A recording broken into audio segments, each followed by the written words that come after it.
Hey, it is March 7th and it's everybody's friend Neil. Let's go ahead and show what we've been doing.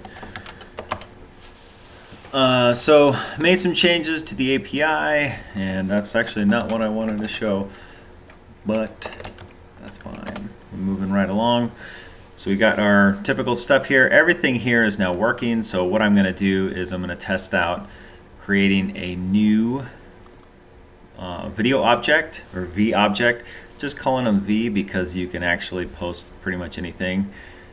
When I post something, I like to look at the network tab so I can see a parsed response rather than just the text. I like seeing this. That looks nice. And so now we've got a new object, and this is its ID. And what I'm going to do here is I'm just going to duplicate this tab so that I can look at this object as we start to observe the changes in it. And similarly, I'm going to do that so I can see the parsed. There's our object, right? We can view the asset on it. So the asset is 90s commercial, blah, blah, blah, blah, blah. The highlighting is going to become important too.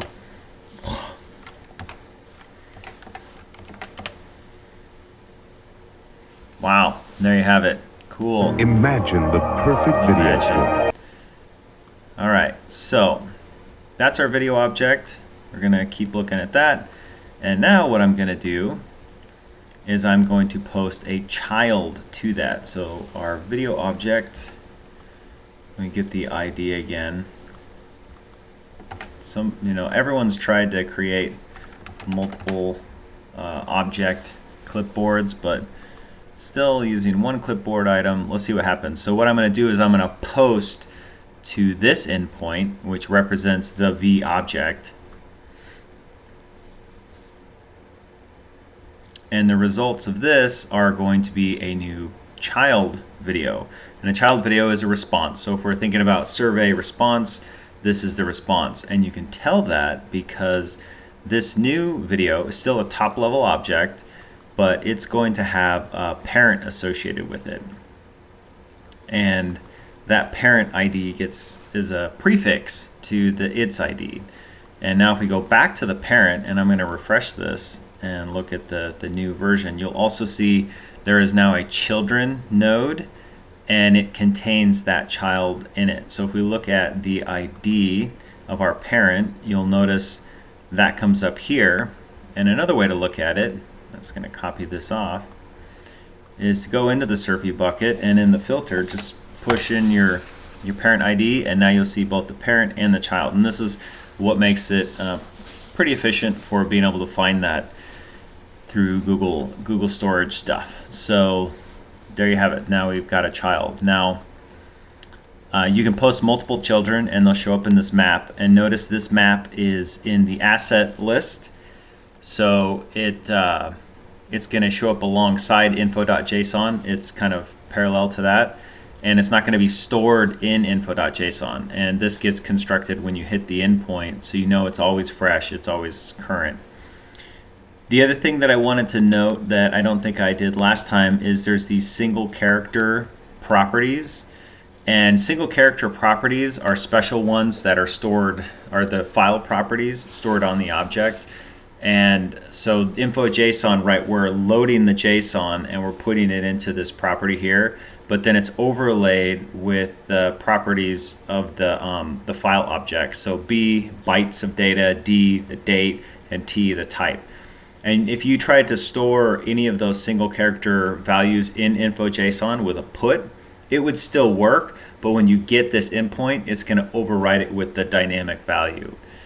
So as an example, if I put info.json, I change this to 0, when I load this endpoint, it's going to dynamically get the size and stick it in there. But if I looked at info.json directly, because you stored it in the asset, it's going to show up as 0. Let's see, I think that's about it for now. So last thing, you can delete whole videos now. So if and I'm on the wrong tab. It's funny, I'm using my like local one. Let's not use the local one. Come on, dude. Or the cloud shell. Going back to our stuff. Now what we can do is we can delete videos.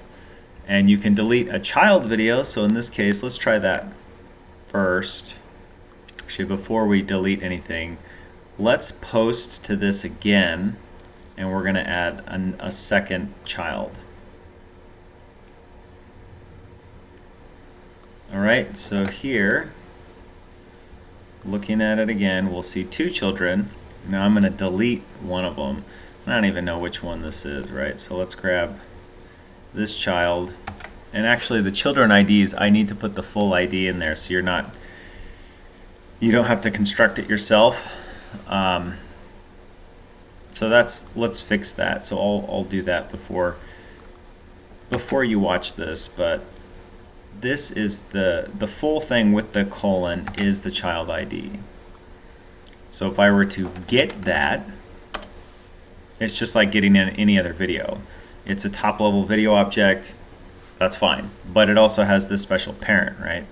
And because it's parent colon child, the cool thing is if you look here,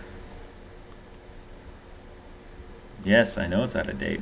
You'll see both children, right? And if I wanted to remove all of these, well, let's remove the child first. I'm getting ahead of myself. So to remove the child, it's /v/ and then the full ID of whatever object you want to delete. So I want to delete that one. And if I look in the console, I see, okay, it succeeded. And I can verify that by looking at my parent again. I see the child has been deleted, and also in the storage bucket you'll see one of them has been deleted.